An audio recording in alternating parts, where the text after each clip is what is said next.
Hello everyone. In this video, we're going to be covering how we can change the orientation on our Microsoft Word document. So to change the orientation, just come over here to the Layout tab on your ribbon, hit the drop down for orientation, and then hit Landscape.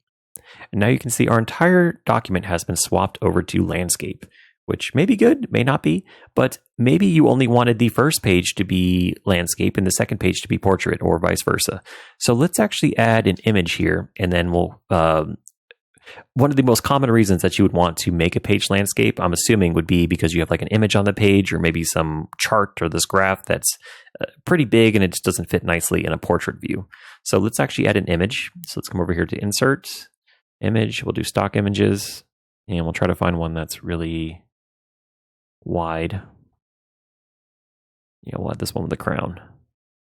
Okay, so you can see this one it's a really wide image. It fits there, but it would look a lot nicer, I'm sure, if we had this page in landscape as opposed to portrait. So what we need to do now is let's actually go ahead and let's add a section break. And then what happens when we add a section break, everything above that section should remain unaffected once we decide to change the orientation of this page. So now let's go ahead and we have our cursor there. Let's go back to Layout. We're going to go to breaks, and then over here, we're actually going to add a section break, and we're going to break everything below that section to the next page.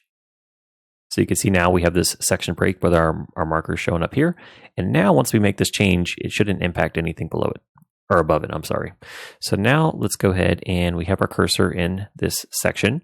And now let's come back over to orientation and let's do landscape. And now we have our landscaped image that we can make super wide if we wanted to.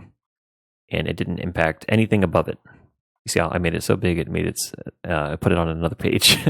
Let's actually delete this page now. Okay, so you can see that we were able to keep this page as portrait, and then we had this new section over here that we were able to swap over to landscape. So that's how you change out the orientation on your document.